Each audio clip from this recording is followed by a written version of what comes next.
Good afternoon, everybody, and welcome to our hearing of the Labor and Workforce Development Committee.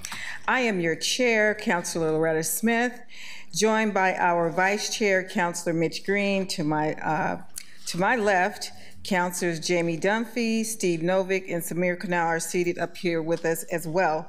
And good afternoon. We're also joined by Ashley Hernandez from Council Operations. Thank you, Ashley, and Keelan McClellan from the Council Clerk's Office. Keelan, could you please call the roll, please? Good afternoon. Kanal? Here. Novick? Here. Green? Here. Dunphy? Here. Smith? Here. It's not Keelan today, by the way. It's a different person. I don't know their name. Keelan is not here today. Can I get your full name? I'm Deputy Council Clerk Rebecca Dobert. Thank you, Rebecca. I appreciate it. I had to look over there and say, okay. No worries. Scripts are changing. Yes. A lot. Thank you so much. Could you please read the first agenda item? Absolutely. Item 1, February 27th through April 24th, 2025, Labor and Workforce Development Committee minutes. We have been asked to approve minutes for each of our committee meetings this last year. That is a total of 5 sets of minutes. Unless there are any objections, I believe we can consider and vote on all sets of the minutes. Should I read the dates of the minutes? I will just read a quick statement about the minutes from the clerk's office. Committee meeting minutes include the disposition agenda, which documents the actions committees take on each agenda item. The minutes also include the closed caption file, a speaker list, and audio files in MP3 format for each meeting. Minutes will be presented for approval once a month for the previous month's meetings, except with the exception of today, where we have the February through April 2025 minutes, and then they can be voted on unanimous consent. Okay. So I believe we are required to confirm that we have read and we understood each of these sets of minutes. Is that correct?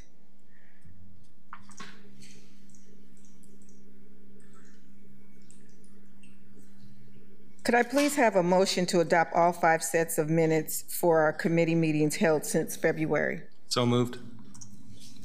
Second. Thank you, Councilor Dunphy. Thank you, Councilor Green. Is there any discussion on the minutes? No discussion. Here, no need for further discussion. We will call the vote. Could you please call the vote, Rebecca? Kanal? Yes. Novick? Aye. Green? Yes. Dunphy? Aye. Smith? Aye. And the minutes are approved.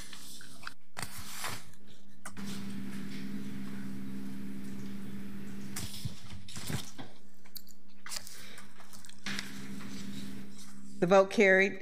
The vote carried. Sorry, minutes are approved. That's okay. Thank you. Our next presentation is going to be on the workforce development aspects of Prosper Portland in the City of Portland's mayor's budget. This presentation will focus on Prosper Portland's workforce development programs. The designated speakers may be joined by their colleagues from Work Systems as well. And Mr. Fitzpatrick, hi, could you all come up? I'll read the agenda item before you. they start. Agenda item 2, workforce development aspects of the Prosper Portland section of the city budget.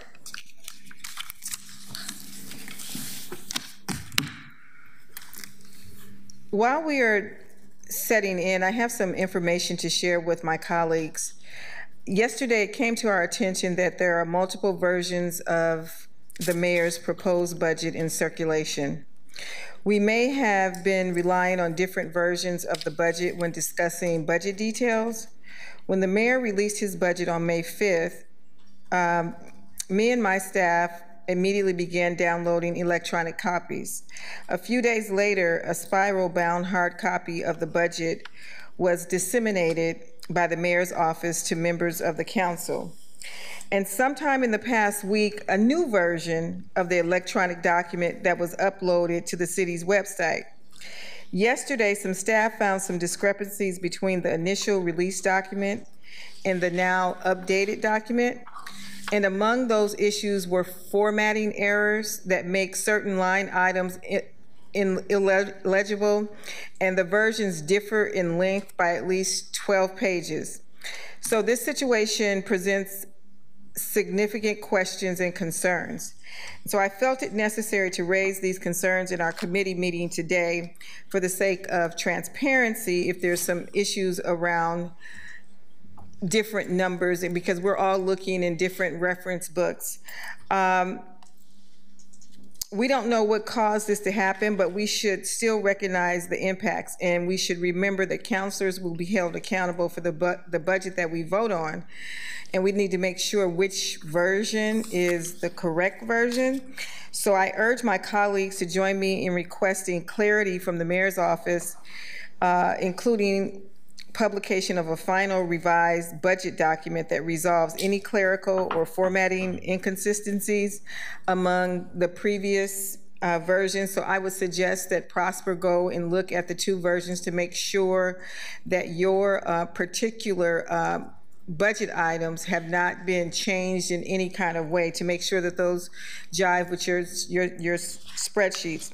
Additionally, we may wish to engage in some rigorous after-action reviews to identify any lingering problems. In the end, we need to provide Portlanders with a clear idea of what our balanced budget looks like. So I will let you all begin your presentation. I just wanted to make sure that I noted that in the beginning.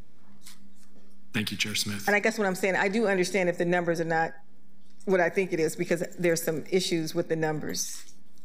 Thank you. You're welcome. Good afternoon, Chair Smith, Vice Chair Green, members of the Labor and Workforce Development Committee.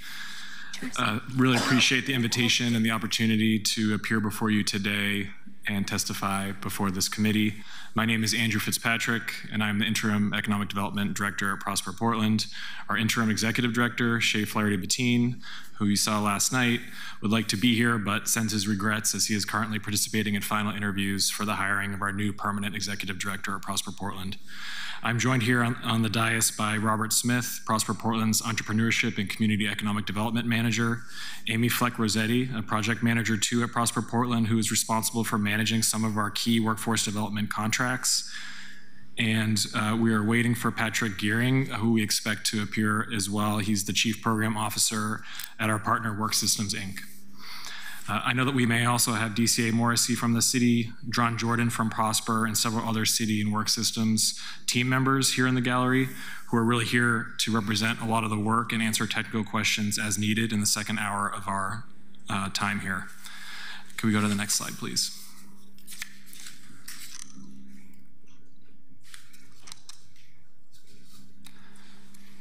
Together, we will present to you an overview of Prosper Portland's workforce development programs and investments, the respective budgets for each of these programs, and the anticipated impacts due to the FY 25-26 budget reductions that have been proposed. As noted here, we are responsible for administering 4 workforce programs for low to moderate income Portlanders. Our Economic Opportunity Program, or EOP, which is focused on the adult population. NextGen, focused on youth. Our Community Workforce Navigator Program, which is district-based, and our Community Opportunities and Enhancements Program, or COEP. We will dive deeper into each of these programs momentarily. If we go to the next slide, please. As you know, Prosper's central goal is to drive inclusive economic growth for the city of Portland. Workforce development is an absolutely critical tool to our agency because in order for growth to be inclusive, we must simultaneously provide Portlanders with equitable opportunities to build the knowledge, skills, and abilities needed to connect, compete, and benefit from our economic growth. Advance Portland, our city's 5-year economic development strategy, and Prosper Portland's guiding framework for all of our work states that one of our city's 4 primary objectives is connecting Portlanders to high-quality jobs and future-ready sectors. To accomplish this, we leverage Prosper Portland's industry expertise and investments, employer relationships, and business community networks to partner with WSI Work Systems, Inc. to implement job training programs that can feed into career pathways in growing industries in our city. I want to emphasize that we cannot do this work as effectively as we do without the close partnership we have with Work Systems. So I want to recognize their tremendous value for our community and appreciate them for being with us today. Before we hear directly from them, I will next turn this over to Amy, who will provide you with some additional information about the workforce development programs that we offer and the impact that they are now having in our community. Amy. Thank you. Good afternoon, counselors. As Andrew mentioned, my name is Amy Flick-Rossetti. I use she, her pronouns, and I manage 3 of our workforce development programs, which includes NextGen, the Economic Opportunity Program, and the Community Workforce Navigator Program. Well, my colleague, Duran Jordan, who's here today, manages the Community Opportunities and Enhancements Program, which has a workforce development component focused on supporting individuals connecting to careers in the construction trades. This slide shows workforce partners that support program service delivery for our 4 workforce development programs that we are discussing today. Prosper Portland contracts with Work Systems to administer the NextGen and Economic Opportunity Program and the Community Opportunities and Enhancements Program. Our partnership and investment in NextGen and the Economic Opportunity Program with Work Systems allows those programs to leverage key federal Workforce Innovation Act funds, as well as other state resources. Work Systems staff manage service provider contracts, offer ongoing training and one-on-one support to coaches, provide fiscal and billing assistance, and handle data management and reporting requirements. Next slide, please. Both the Economic Opportunity and NextGen programs offer long-term career coaching and individual case management to assist participants with career exploration, training access, work experience, and job placement. The Economic Opportunity Program serves Portland residents ages 18 and older who face barriers to employment, are low income, and would like to find job opportunities. Work Systems contracts with ERCO, Southeast Works, Our Just Future, Trash for Peace, and Central City Concern to deliver these services to the community. The Economic Opportunity Program consists of 2 phases. During the in-program phase, participants receive enrollment assistance, needs assessments, career mapping, skills training, job readiness, support services, and job search help. In the follow-up phase, once employed, participants have regular check-ins with their coaches, which help them retain employment and advance within their roles to find better job opportunities. Participants can stay in the program for up to 3 years, including about 1 year in the follow-up phase.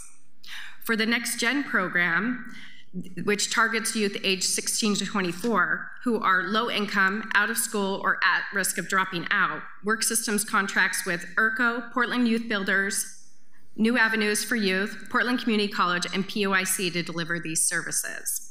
The program includes 3 stages. During the preparatory phase, coaches support participants with a range of services, including career plan, offering work readiness training, career exploration, support services, and access to mentoring or counseling if needed. In the training phase, participants ready to work and training can access scholarships for industry-specific training. During the placement and retention phase, coaches assist with job searches, post-secondary preparation until the participants achieve their career goals. Similar to EOP, participants typically engage for up to 3 years with 1 year in post-placement support. These programs are currently funded through a mix of general fund, community development block grants, enterprise zone funds, and leverage resources from work systems. Next slide, please. This slide shows the outcomes for the adult program for fiscal year 23-24. Last year, the program served 686 participants. Over 40% identified as women and 57% identified as people of color. 87% of the participants entered the program with incomes at or below 30% of the median family income, and over 80% of the participants gained employment. Overall, those who completed the program experienced an average wage increase of 16% compared to their starting wage. Next slide, please. This slide outlines the outcomes for the youth program for the last fiscal year.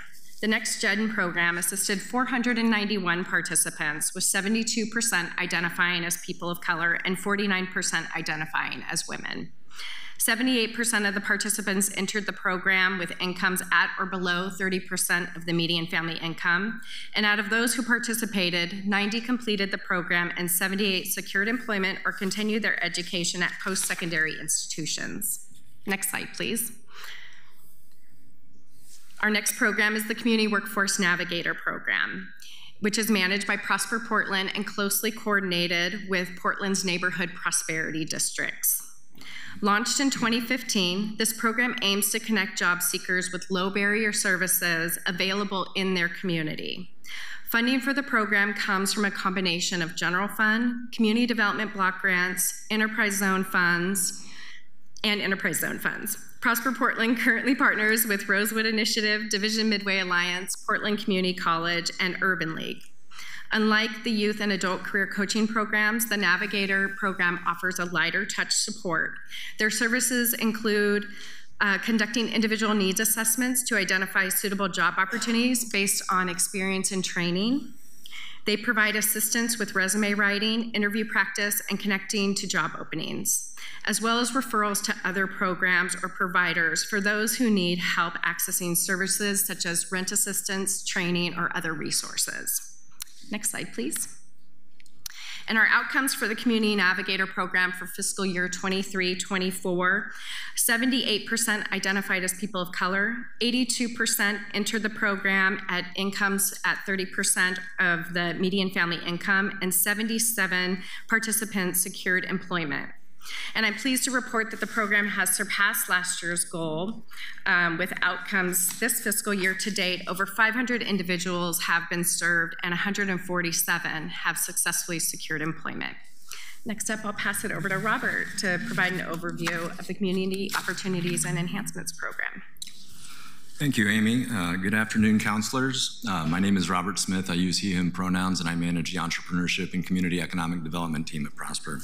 Today, I'll be providing an overview of the Community Opportunity and Enhancements Program, or COEP. I know COEP has come up at this committee and at the full council, so I wanted to take a moment to provide some additional background.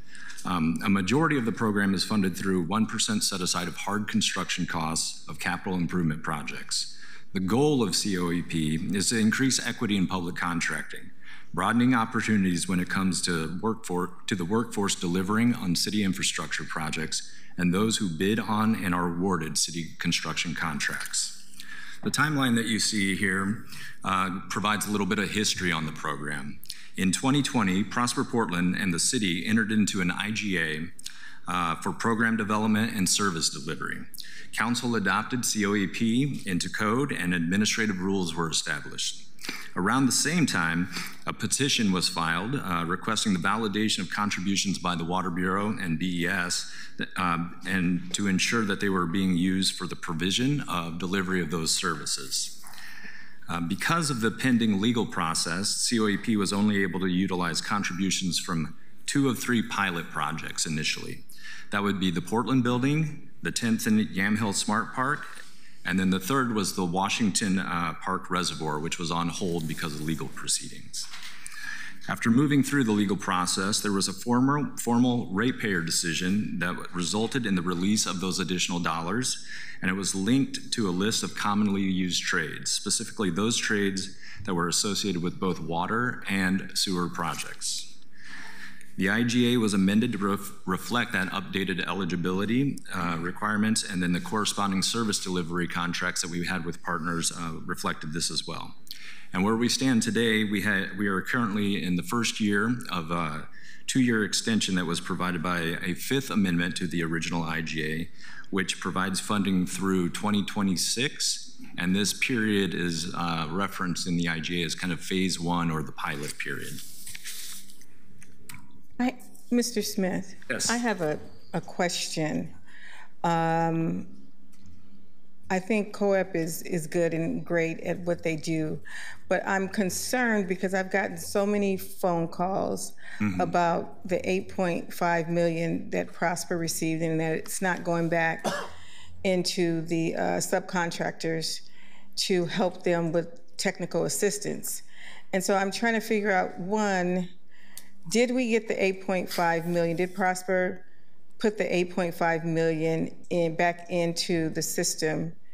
And I'll tell you who I'm referring to, because Maurice Rahming from O'Neill Electric is concerned that he is not getting the proper 1% back on that project. And can you tell me what happened with that?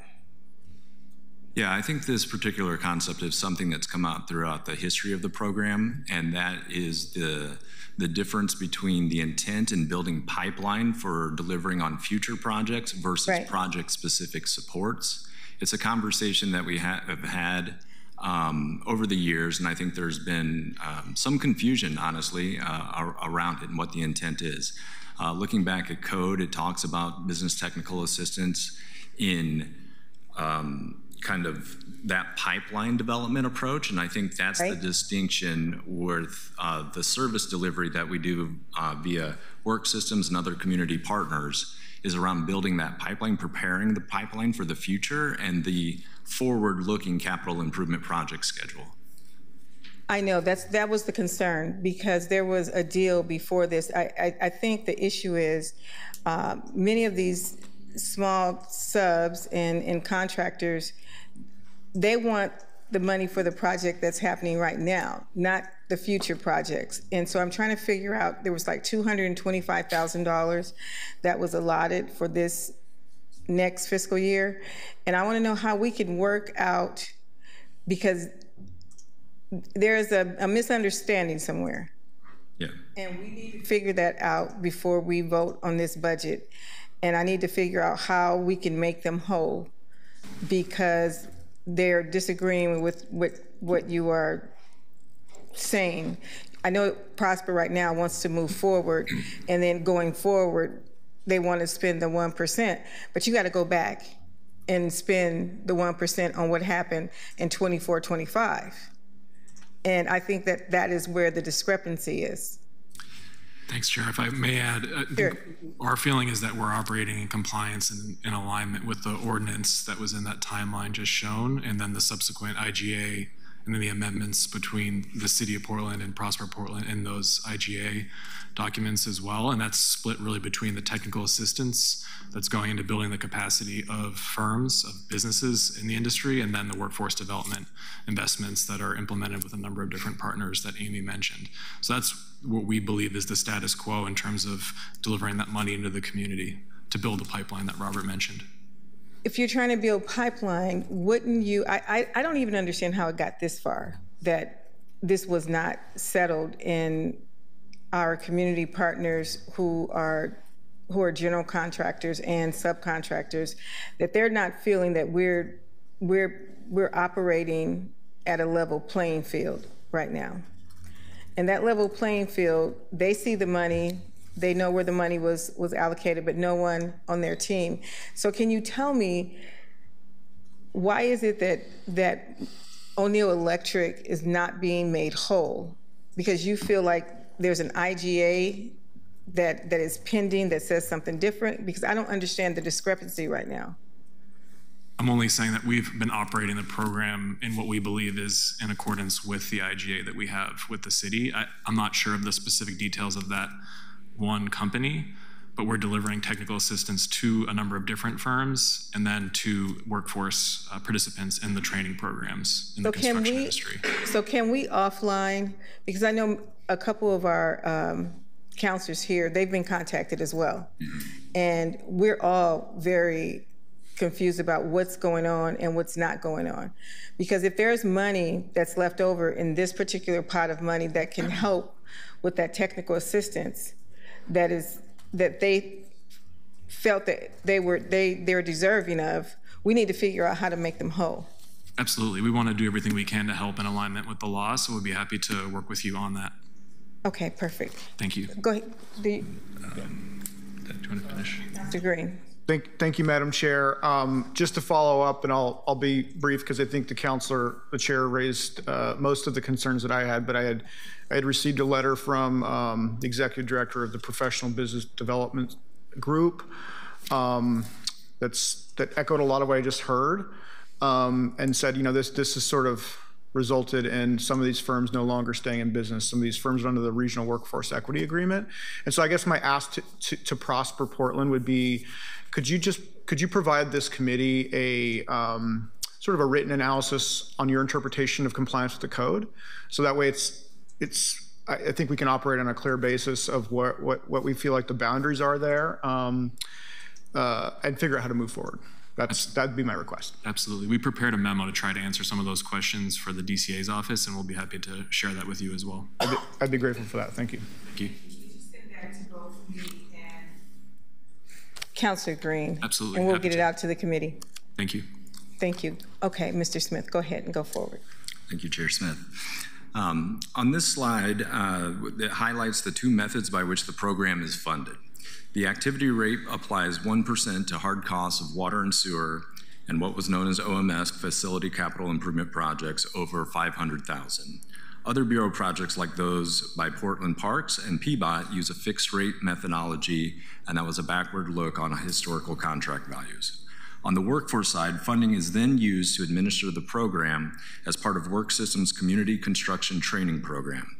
Clients on the contractor side receive technical assistance and advising to assist in getting COVID certified or more effectively bid on and hopefully be awarded city contracts. Clients going through the contractor side also have access to services that are available via the Inclusive Business Resource Network. This is a breakdown of the valued organizations we partner with in this work, including Work Systems, who is here with us today. Again, COEP focuses on both developing the workforce to deliver on city infrastructure projects as well as the contractors bidding on that work. As our Regional Workforce Development Board, Work Systems brings together additional funding and resources, delivering services via a network of community-based partners. And here you can kind of see what the split, so in our IGA, what the split of investment on the workforce side relative to the business technical assistance. The network of partners you saw on the previous slide provide an array of services such as outreach and recruitment services, career coaching, pre-apprenticeship training, and placement and registered apprenticeship, and connection to resources and community that ensure continuation in skilled trade apprenticeships. Those would be such things as rental assistance, childcare, and transportation. Here on this slide, we see some reporting from our most recent full fiscal year. You can see the demographic breakdown, which helps reinforce the importance of doing this work in partnership with organizations that are well established, with community connections and build trust. 289 participants received outreach services. 103 participants completed pre-apprenticeship training, which is a completion rate of 80% of those that were enrolled. And in the apprenticeship wage, an average wage of just over $28. In reviewing year-to-date reporting for this fiscal year, as of April, the program is exceeding annual goals in outreach, registrations for pre-apprenticeship, completions of pre-apprenticeship training, and participants starting registered apprenticeship programs. Next, we'll look at the budget comparison, the overall budget comparison and workforce development from this fiscal year to next. As you can see, there's a blend of sources, City General Fund, CDBG, Enterprise Zone, that leverage additional investment and matching dollars through our partnership with Work Systems. What you see here represents service delivery contracts, and there are additional training dollars and resources that participants can access by being a part of the program. I know that CDBG came up at yesterday's work session, so I wanted to talk a little bit about how that's used in this programming and some of the limitations of those funds. Prosper Portland administers the CDBG funds for economic development initiatives on behalf of the City of Portland. We receive about a quarter of the city's overall allocation for these purposes. CDBG funds, as most of you probably know, are very restricted in the way that they can be used, including an admin cap of 15%. With the funds that we receive, we are not able to charge admin against these dollars, making having flexible funds like the city's general fund so important. Reductions to general fund not only reduce that in these bar charts, but it also jeopardizes the ability for us to utilize CDBG in the overall programming. So reductions have a bit of a ripple effect into the workforce and work systems investment as well. Not being able to include CDBG would have kind of exponential impacts on those leverage dollars. And where we are right now with the proposed general fund cut, we are dangerously close to that threshold of not being able to access CDBG in support of workforce development initiatives. And I know that Patrick is going to speak a little bit more to that as well.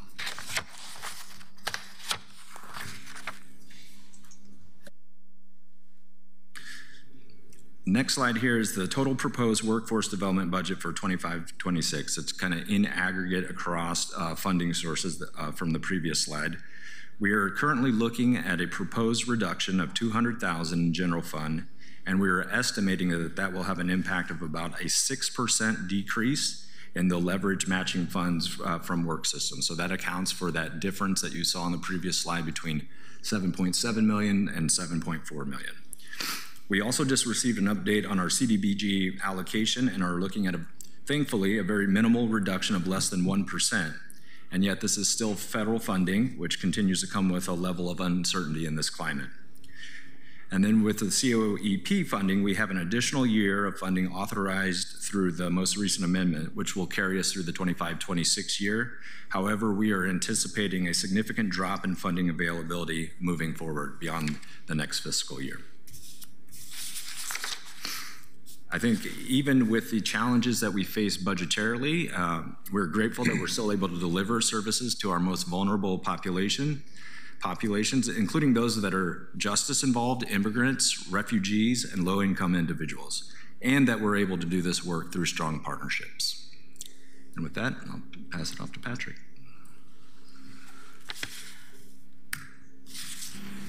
Thanks, Robert. Thanks, Chair Smith and councilors for hearing us. I'm going to speak about the impacts of the reduction in budget on the Next Gen and EOP programs that Amy and Robert mentioned. The most direct impact of the loss of city funds is 45 less people served through this program, 45 less Portlanders. Now, what I want to emphasize here is we use an approach that we call braided funding and integrated services, and that means bringing more resources and more services to the table to serve more Portlanders and to create more successful programs. When you add the additional resources we're bringing to the table, the reductions climb to 112 fewer people served due to the loss of the city programs, city funding, which reduced numbers by 45. So there's an additional 67 people that Work Systems is paying for. One of the ways we do that is a federal matching grant called the SNAP 50/50 program. In this budget year, we have $480,000 in Federal Department of Agriculture program budgeted for match using the City General and using the CDBG funding. So when those funding sources decline, there's an opportunity cost of losing that federal match. And as our partners and Prosper and service providers know, we're being affected at every level by federal funding cuts already. So this is one of the areas we have control of, and being able to preserve federal investments which serve more Portlanders. Patrick, can you, excuse me for a second, could you go a little bit deeper into that 50/50 match? So is that dollar for dollar, or is it 2-to-1 or 3-to-1? It's not exactly that simple, but I can tell you roughly. It matches 50 cents on the dollar. So if we have a $100,000 contract, to make it simple, we put it out in the community. Over the course of the year, we'll generate 50,000. The reason it's not that simple is that we just put that 50,000 back in the following years. Let's say the city funds 100,000. We're starting with 150, and they match against that too. So the next year, we're at matching 75,000 against that base, and we put it in. So it's compounding over time. It's a multi-million-dollar program at this point. So where are we in that match ecosystem? Where are we? Are we in the 50,000, the 75,000, or the 100? 480,000 against the city's investment is being matched this year. So half of that's the match generated. That's 240, right? No. That's the match we're bringing into the community, 480. 480. That's off of nearly $1 million of City General and CDBG. Okay. I'm just trying to figure this out. I knew that we were getting SNAP, but I didn't know the breakdown of it. Are you all clear about how this is, how the feds are interjecting this? The WIO funds, are they matched at the same rate? No, the SNAP 50/50 funds only match non-federal and CDBG. So the City General and CDBG are matchable, but other federal funds like WIOA aren't matchable. So we do place WIOA into this program, but we can't match that. Okay. So as an example, ERCO presented at the last full city council meeting, and their financial person said, I think it's about $170,000 they're getting in their grant. It's $500,000 across all of the EOP programs, and that's federal match. That's not the base we're matching against. That's what we're bringing from the federal government into the community. So the more City General and the more CDBG pulled away, the less federal match we're getting from this program. Perfect. So there, as you mentioned, there's WIOA funds that are being lost too in this picture. Can we go to the next slide? One of the things that we want to emphasize too, and that Robert spoke to, is the relationship between the CDBG and the general fund. CDBG admin cap has been reached before it reaches Work Systems and before it reaches the community providers. There are a couple of kinds of critical costs that CDBG can't pay for once that cap has been reached. Management costs, which everyone incurs, including CBOs, administrative costs, which everyone incurs, including CBOs, and the costs of doing business in June, because the city has to have it all billed out in order to prepare the invoice for the federal government, and so costs can't be charged to CDBG in June. So after this month, all of our providers will depend exclusively on City General Fund and can't spend any CDBG. So this 1/12 of the year, they're operating only on the city funds. So that dynamic means that there's an enabling aspect of the city funds which allow for us to deploy the CDBG funding. So you have both the SNAP 50/50 and the CDBG in some ways being unlocked by these investments. The ratio of that, if you include the 1 month a year that there's no CDBG, of course providers can't stall or have a gap in services for a month. So you take that and the management and admin costs, it's about $1 city dollar unlocking about $3 in CDBG, so that there's a multiplier of loss. At the point we hit the threshold where it becomes impossible to run a program without city funds, allowing us to spend the CDBG funds. And Patrick, yeah. so that extra $750,000 that the mayor's budget added into Summer Works, will that get the 3-to-1 match? The Summer Works would not be deployed in the same contract group as the EOP and the Next Gen. So okay. That's great to have, but it doesn't mitigate that problem. We couldn't use it to pay, for Can't example. use it on that side. Okay, Yeah. Okay, I got it. There's some approach of integrated services that's part of our role, coordinating the different pieces of services that are complements to workforce development that are at risk too. I want to mention some high value services. We provide and don't charge to the city, we leverage it through our system, but scholarships, paid internships, the cost of childcare, and the cost of housing. So for very low income people with young children, there's no going into a 3-month occupational training program or construction program if you have to pay for childcare, because you can't pay for childcare. So for us to have that high ticket item available enables people in poverty with young children and can be helpful in addressing the intergenerational poverty, the poverty trap that occurs because people in poverty can't pay for childcare. So childcare and housing is another one of those examples. We sometimes have people living in the back of a pickup truck or trying to camp on a college campus, community college campus in our program. It's very hard to be successful in that kind of circumstance. We provide rent assistance to people who are going into occupational training, where they can be driving a recycling truck for the city, for example, and after they get through that training, they can pay for their own housing through income from their new career. So we've put the housing support while they're going through a training program for a middle income job. And that way, we're addressing housing through employment in this program. Those are leveraged, not directly paid for through this grant.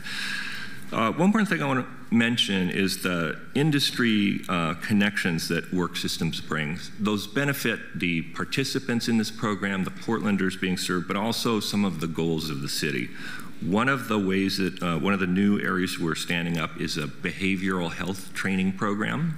That's addiction recovery programming. We find that many people who've overcome homelessness and addiction want to give back by helping other people through the recovery process. So we're training for those careers, and it's a good match, but also serves the city's objectives in trying to increase the service level for addiction treatment and recovery. Another example is early learning. As you know, Multnomah County has set a program to universalize preschool by 2030 and has attached the wages within the industry to requirements to bring them up to living wage by 2030. So it's generating thousands of jobs for low-income people, and for us to link those careers to this program makes sure that Portland residents are part of that uplift of low-income Portlanders that's driven through the Preschool for All grant. We pay for internships right now, for example. They run around $12,000 a piece, and nearly half of people, we didn't expect this, but half of people that we're placing in Preschool for All child care centers are being permanently hired and starting a new career at the child care center. So all stuff in the area of industry connections and services that we're leveraging in and which will be affected by reductions. Final thing is that the overall economic impact, if you look at the success rate, the earnings of program participants, and you take that 112 people that wouldn't be served through this program, you see an impact of $3.8 million estimated in lost wages, or wages not realized because of the gap in services. Thank you. That concludes our presentation. Happy to take your questions. Thank you for the presentation, and thank you for kind of separating that so that we could, I didn't realize that we had this many workforce opportunities in training programs before today. I'm going to open this up to Councilor Dunphy. Thank you, Chair. As I said yesterday, I think that the breadth of work that you all are doing, trying to support our community in different ways and using different pots of money to leverage it is really great. I have a problem with this presentation, though. I've sort of criticized this system in the past, that under the old system of government, we would say, okay, Parks Department, go take an 8% cut and come back to us and tell us what that would look like. And they say, fine, we're gonna close all the pools. And City Council is never gonna close all the pools, so obviously that's a bad faith argument that I've seen over and over. And this feels like we received mayoral guidance to show what an 8% cut would look like. A budget committee came through, made hard decisions, and then came to us, tasked you all with coming to us to say, look at all the horrible outcomes that are gonna come from this. But there are other scenarios. City Council's funding does not specify the amount of dollars that are spent in each area, right? Ours is based off of what the Bureau proposes. And so there are situations where, as we were saying, like one of those projects, you know, we're risking the 3-to-1 or the $3 that every $1 comes in. But whoever made this proposal could have said we would fully fund that and take deeper cuts elsewhere. I appreciate the overview of the projects that you all are doing and the good work, but it doesn't feel like we have the whole story here. And I continue to be concerned about the fact that we are having to react to this with no ability to control it on the other side. So thank you all. May I respond, Councilor Dunphy? Please. Appreciate your remarks. There were a number of other business lines that we can share with you as well that did take cuts on the Prosper Portland side that were outside of the workforce development program. And so looking at all those scenarios, our objective was to try to mitigate impact on the community as much as we can. And this decision about the 112 individuals, people in Portland that wouldn't be receiving the services was not one that that our community budget committee or that our board took lightly at all. And it's not something that we relish doing. Councilor Green. Thank you, Madam Chair. Similar comments to Councilor Dunphy's, although I'll approach it from a slightly different angle. The city's general funds are unrestricted cash that would flow into Prosper Portland's general fund. The strategic investment funds are also unrestricted cash that can flow into Prosper Portland's general fund. So each dollar is the same in terms of its impact and support and enabling work for all the things that you've described. We can have a discussion and an argument and a debate about the opportunity costs of the different dollars.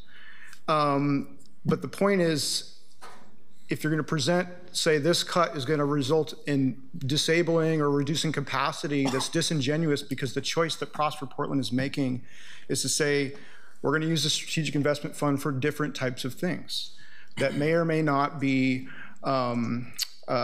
that may have different merits. And the arguments that I made yesterday and the comments I made yesterday pursuant to that whole discussion were that this is about prioritization. So I just wanted to put that in the record. Feel free to take any response to that if the chair allows it. If I may respond just super briefly, yeah. I appreciate that comment, Councilor Green. For us, we don't see the strategic investment fund and ongoing general fund dollars as being the same. The strategic investment fund is a finite source of money that is not necessarily going to replenish itself over time, so it will be spent down quickly. Ongoing general fund is the kind of certainty that the programs need to continue to grow and serve the community over time, and that's where we'd like to see the city's resources flow so that those benefits reach the community.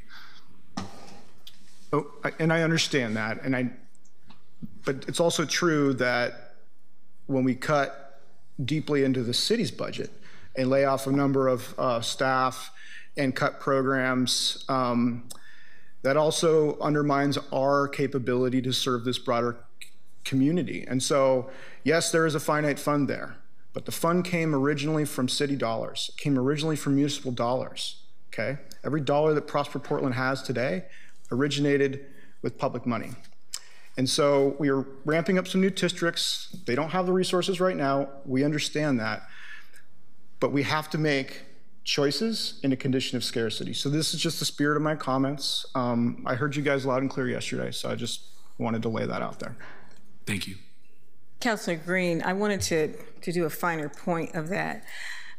We were talking about that strategic investment fund yesterday, but I noticed, I think it was in 2023 and 2024, we only had like $3 million in there. Is your finance person here? So, yeah, what happened, Chair, is that a number of expiring TIF districts dispensed with their assets, and that pushed up the balance in the fund. But that, because we don't have a number of other TIF districts that are also expiring in the near future, that number is not going to continue to grow at the same rate that it has grown at. And so my point in saying that it's a finite resource is that it will be total, if we try to use it to backfill general fund at the rate that we have general fund now, it'll be spent through in 2 years. And then we'd essentially just be programming TIF resources. And what we've heard from the community is that the community is really supportive of economic development programs that can be offered citywide in ways that mitigate some of the displacement or other unintended consequences of TIF spending. Right, but what's the average amount that's been in the SIF fund? Because it's something that's been newly created over the last few years, I don't have that number in front of me in terms of the so average. That's my point. But you're right that it has grown. So that's my point exactly. You guys have never really had this account. It started in 2023, so it's not as if it has been a fund that you have been used to having. And so, in my opinion, if that money was with the old general fund dollars, then it is something that we have the ability to direct. Counselor, or that's something that we're looking at carefully in terms of the legal ability to direct those funds. I think we had some conversation about that last night briefly, but we do want to get clarification to you, and we also want to get kind of a larger sort of response on the SIF piece in particular, because it has been such a topic of conversation, and it's obviously carries a high degree of magnitude of importance to us in the community. And I agree, but I just wanted to piggyback on what Councilor Green was talking about in terms of being disingenuous. This is a new program that was started, and it probably got started a little bit with some ARPA money as well. So this has not been a staple of your whole ecosystem. So we're still in the stages of, let's see where else we want to put those dollars. And we're happy to give you the projections of what it would be in the future and what exactly it has been over the last couple of years so that you have that picture. I'm just making the point that it won't be recurring, ongoing general fund in nature. It won't have that level of stability or consistency that the economic development programs we implement have. Thank you. Thank you. Do we have any other comments? Let's see here. Councilor Novick. Thank you, Madam Chair. I was adding up the number of people served in the different categories, and I got 1,928. My question is, if you had to use the president's phrasing, the biggest, most beautiful workforce development program you could have, how many people would you want to be able to serve? Do we think that there's a grand total of 4,000 people in the city that would benefit being part of a workforce development program, in which case we're halfway there? Or do we think there's 40,000, in which case we're 5% of the way there? There's always more need than the funds that we currently have. But I don't know if you have a figure just kind of based on unemployment rates. Where yeah, Councilor, I didn't expect that kind of question. So it's a welcomed question. I think there are two facets of that. You know, what is the level of need, but also what is the manageable kind of growth the program can responsibly implement. So I'm a fan of incremental growth. I think that's the most judicious way to spend resources. The need already is higher than the level of resources, but we're constrained by our capacity to grow these programs. I would just add, if I may, that I think we're targeting these in the most kind of vulnerable populations in the city to remove barriers for people who have been underserved in the past. So it's not just that a number is a number is a number. I mean, we're really trying to focus the resources to where barriers have been highest for people. Well, of course, but I'm curious, how many people facing those barriers would you like to be able to serve? And really my question is, are we trying to drain the Pacific with a teaspoon? Or are we, are we doing a large percentage of what we'd like to do? It's kind of like I had a question the other day about the level of earthquake insurance we have. We have $75 million worth of earthquake insurance. My question was, well, if we're going to lose $75 billion worth of assets, how far does that get us? And I kind of have the similar question here. It's just a finger in the wind, but I think increase of a third of the program capacity feels like it would be ideal. The number of people in poverty is not the same thing as the amount of people that are ready and want to go into a workforce development program. So unemployment data doesn't show us that. The waiting lists for our programs are what show us, who wants to and is ready to, who's in poverty, who's homeless, who's reentering the community, who's immigrated here. That share is always larger than the people that want to go into a new career and need help doing that. But just from the wait list and what we can see on the ground, I'd say a growth of a third would be an ideal place to be, rather than a place of reducing services. That's helpful, but I assume the people on the wait list are those who have heard of these programs to begin with. Is it possible there's another 30,000 people that haven't heard of them? Would be on the wait list if they had? That is possible. We do pretty good outreach, and the word of mouth dynamic is strong over the years. It's like community members telling community members, but it's very possible that if we had stronger outreach ability, we'd see more people. It's just kind of finger in the wind based on, what the different kinds of services, who wants to get in, how many we can serve out of that total.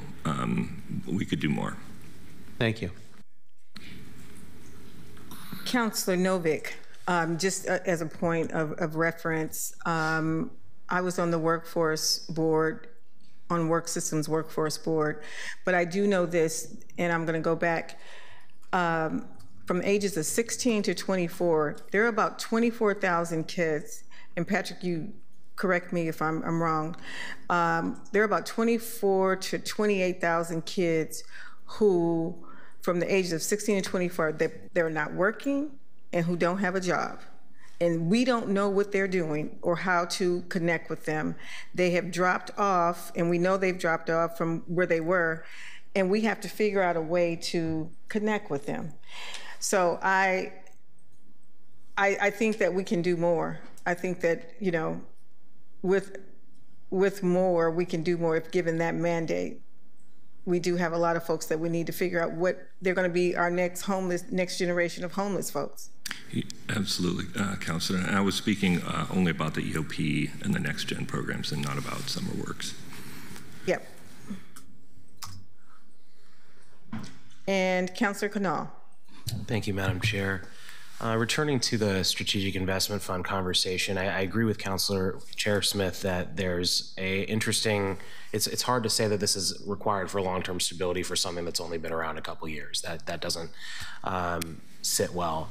I'm looking here and no one's, sorry. Sorry, I wasn't implying that I was kind of replying that the general fund is the stable source for these programs. That SIF is more of a one-time thing in and of itself, and so if you try to backfill with it temporarily, it doesn't go on.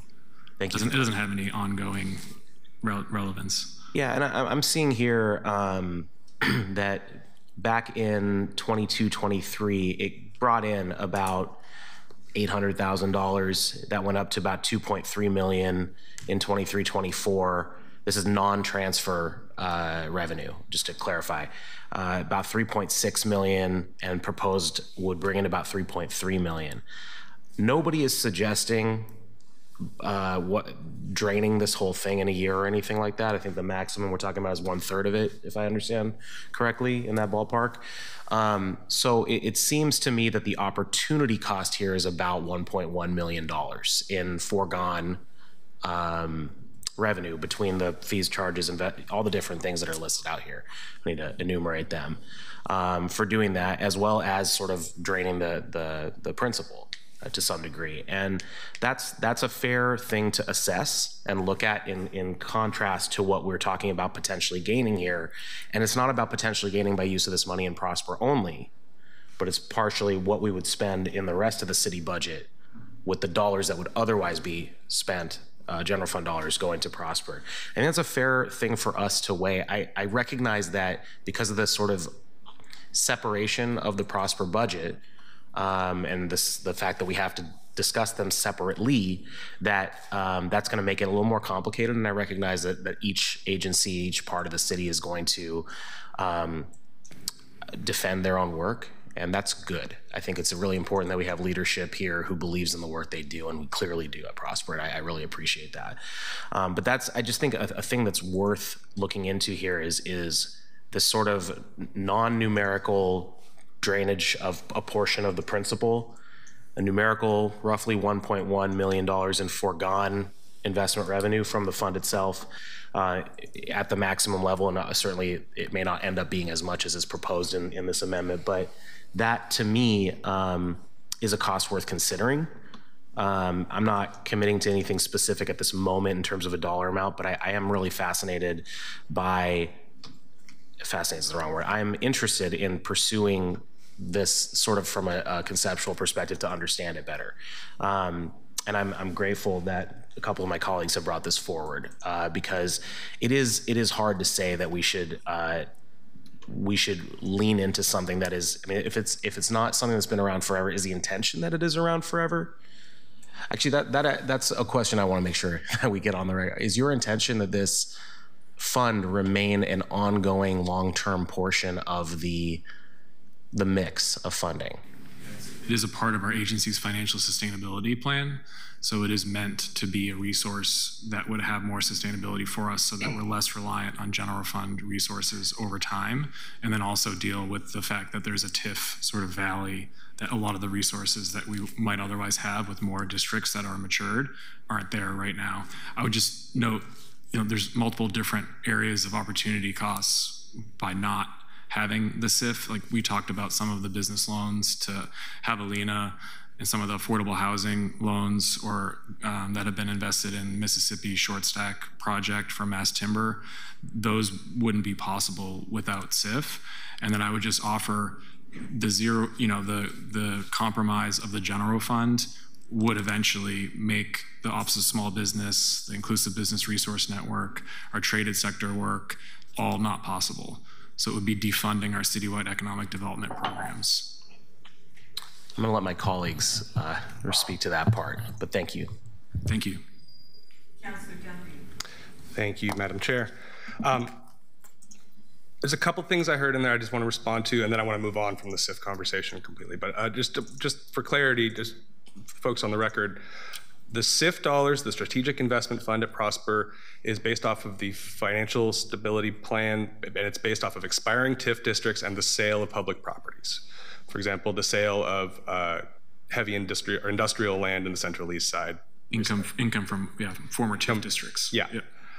So those are all public dollars that were sort of money from heaven, right? Like money that was unaccounted for, unbudgeted for, exists in a pot, and there was a good problem to have at Prosper in which they said, what do we do with this money? And we said, we're gonna turn it into a strategic investment fund.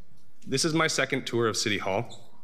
When I left, we were looking at the TIF cliff. It wasn't the TIF valley. It was the idea that we were not gonna have TIF districts, that Prosper was moving to a new business model, and that new business model required Prosper to retain ownership of land where underneath the developments of these projects and would receive ongoing funds to support themselves financially. And in that circumstance, having a strategic investment fund was a portion of the need for how the agency continues to operate. I came back and there were 6 new TIF districts, and 25% of all TIF districts are exclusively earmarked for administrative costs, and the vast majority of that is pretty well split between Prosper Portland and the Housing Bureau. And so over the next 30 years, there are billions of dollars now coming to this agency, and I'm not convinced that our continued annual grant to an outside government body in the form of our general fund should be referred to as, first of all, as stable income. It is a grant. If we are not getting to direct, then that is, any more than the federal government gets to direct. But we also have to say up front what these dollars are for and what they're not for. And as Councilor Smith was saying earlier, we are putting a lot of grant dollars into a different body and not able to say anything about the outcomes. So I want to be clear that the financial stability of this agency has been moving for the last decade, and it's not, we're in a crisis, and we have to look at every couch cushion. So that's my biggest point. I would like to go back to one of the slides that you had earlier talking about leveraging federal dollars and the way that you all are, as an outside agency, able to leverage city dollars into federal opportunities and other grant funds. Can you tell me a little bit about some of the opportunities that were unique in that Prosper being the more flexible, agile body than sort of the city machinery can be? Can you talk about how that played into our ability to get these grants and how they were applied rather than other municipal economic development agencies? Is this in reference to the CDBG? It was, I wrote down the word federal grants, and I don't know which text, which slide it was on. It was not this one. Not this. It was a pie chart. Yeah, I think it was. Okay, this is a slightly different representation, but Prosper Portland, as the city's economic development agency, is granted the allocation of approximately 25% of CDBG for economic development initiatives. And so that goes both into our workforce development programming as well as our small business supports. And with that the importance, again, is of the flexible funding with the general fund to be able to charge admin against that and bring that investment into those programs. And those programs are also income restricted, so they're very focused on some of the most vulnerable parts of our population. With, I think it's 0 to 50% AMI is the target demographic there.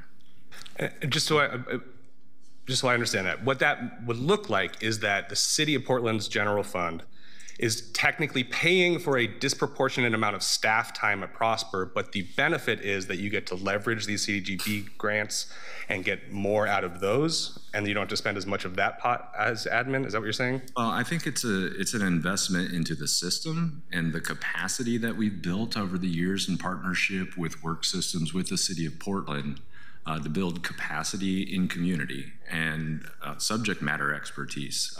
We know that those partnerships, how important they are in delivering the work.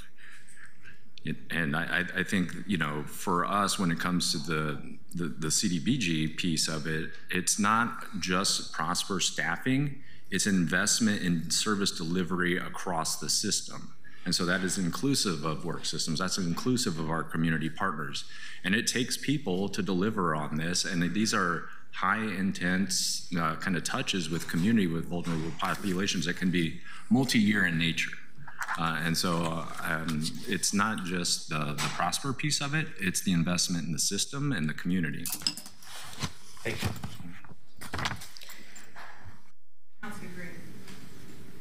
Thank you, Madam Chair. And I'm not going to hammer too much more on the SIF conversation. I think we've talked about that at length here. Councilor Dunphy kind of made the points that I would have responded to Councilor Canal with. I just wanted to address the point about the financial, sort of the long run financial viability plan. And if I'm going to share my screen for a second, if that's possible. Yeah, I'm just going to do it here. There it is. See, it's probably small. Okay. This is page 18 of Prosper Portland's proposed budget for this upcoming fiscal year. This shows sort of it looks like a 5-year forecast, including the current operating year of the budget sources for Prosper Portland's operating budget. And you see that the investment returns from the SIF are expected to take up a larger share of the operating budget. And that comes straight from the financial sustainability plan. And in the appendix of that plan, I think the guidance is the expectations to earn 7%, between 5 and 8% on average to grow those levels. Now, I'll note that if you don't make your loans and earn that rate of return, you won't get those levels. And so if you're gonna, so the tension here is like, are we subsidizing these investments? And if so, you won't have the rate of return that you're expecting. Are you Are you trying to do market rate investments? That is an interesting question that deserves a kind of a broader piece. But it was said that this would, hold on, I'm not done. That this would sort of replace general fund allocations over time. What you see in the bar chart is that the general fund allocation looks like it's expected to be pretty stable. And so you've got a growth in the operating budget over time, of which we got to continue to come to the table and make that whole. So, and then the green bar here is the terminating or sunsetting districts. And that would be true if we hold the line on these districts that would be terminating. But I know that I've already been lobbied on potentially raising the debt limit in some TIF districts and also voting to renew and expand them. And so if those are the choices that we're being asked to make, then we're going to see that those green numbers change as well. So I wanted to lay that all out there as I understand it. And Mr. Fitzpatrick, please go ahead. Appreciate it, Councilor. And I agree that we are in a crisis, and we're not trying to be insensitive to that fiscal reality that we know you all are grappling with.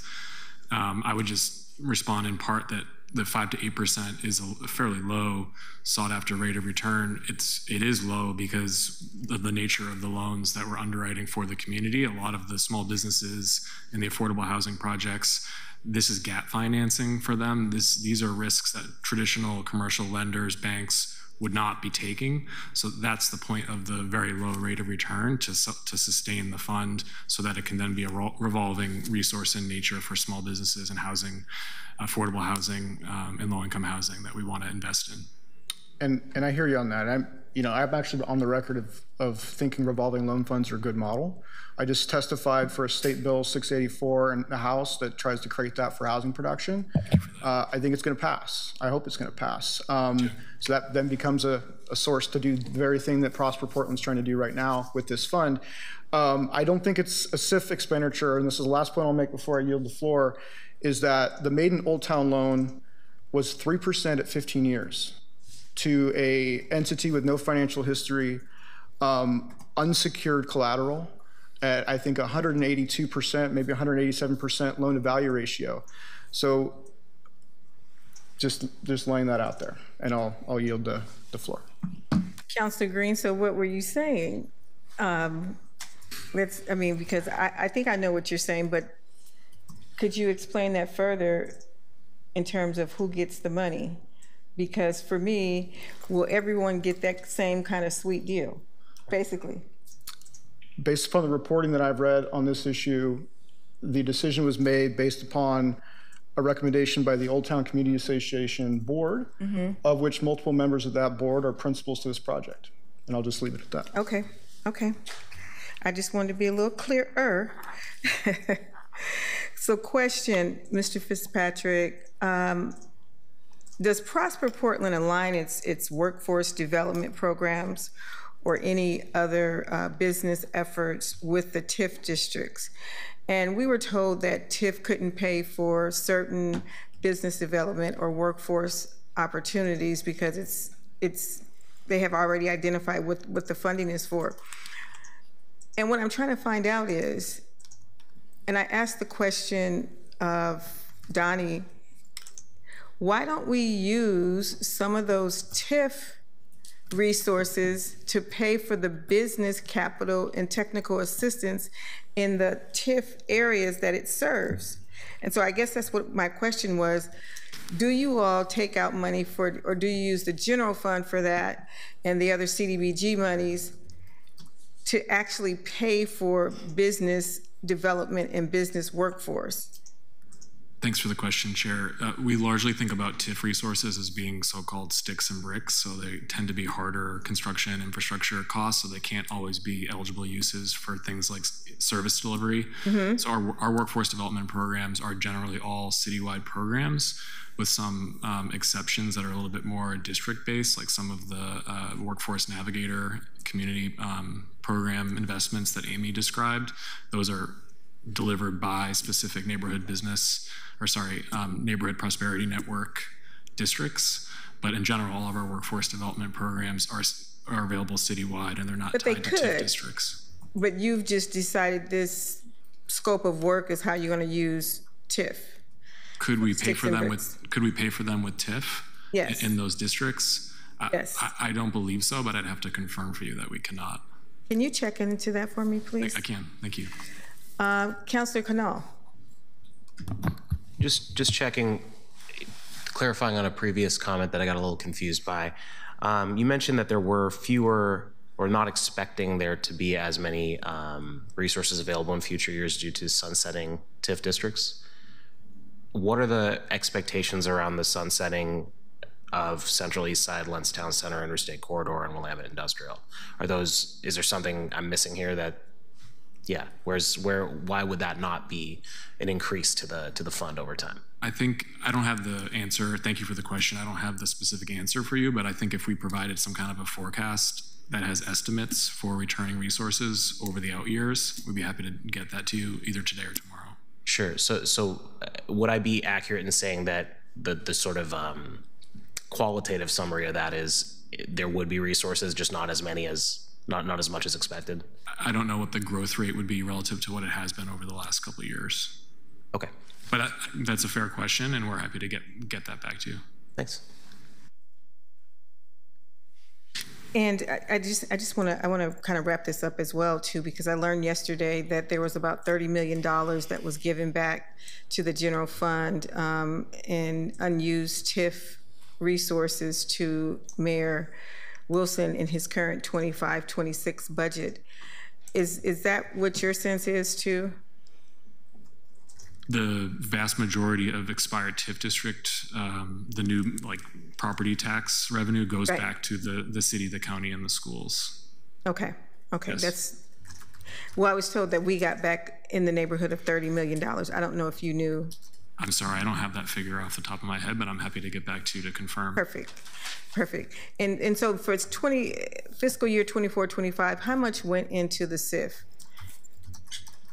I don't have the SIF figures in front of me right now. Okay. I was really prepping more for the workforce conversation, but I'm happy to get back to you on that. Okay. And my staffer, Joel Corcoran, raise your hand, Joel, with the beautiful purple shirt on.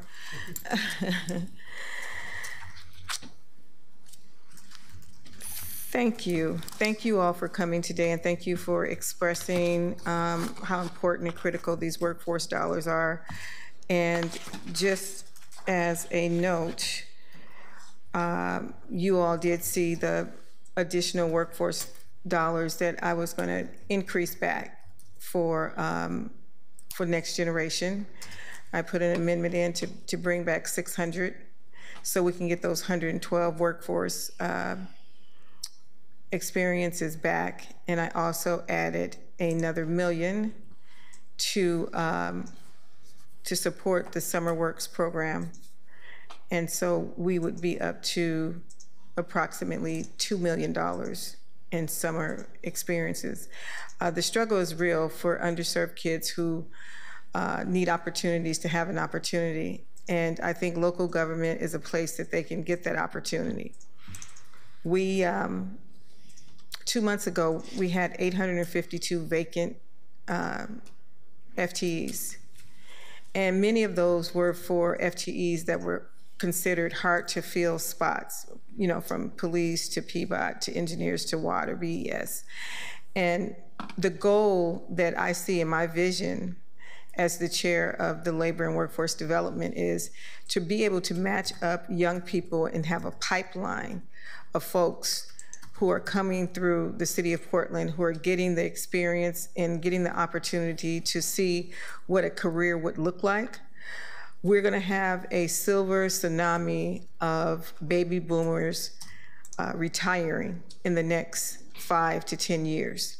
And we have to figure out, how do we replace ourselves in that figure? And if we're not training folks and we're eliminating workforce opportunities, we're missing our mark. And as long as I am the chair of this, we're gonna make sure that we level the playing field, not take out any resources to help, particularly those underserved communities, because that's where the most growth is going to come from, to be able to fill local government. Not only are we going to be looking for it, Multnomah County is, Clackamas County, Washington County, everyone's going to be looking for that worker. And I want the city of Portland to be the government, the local government of choice. And it's because we started at a younger age, and they're trusting us, and they're giving us opportunities to see what it means to work for the city of Portland. There's such a wide variety of opportunities. And so I know that it works. I worked with it many years at Multnomah County, and while I was with Senator Wyden's office, I was in charge of their intern program. So I've always been involved with trying to give young people an experience so that they can be able to take care of themselves. And I don't think anybody up here would know about the CETA program other than my old staffer. But that CETA program, you said that before.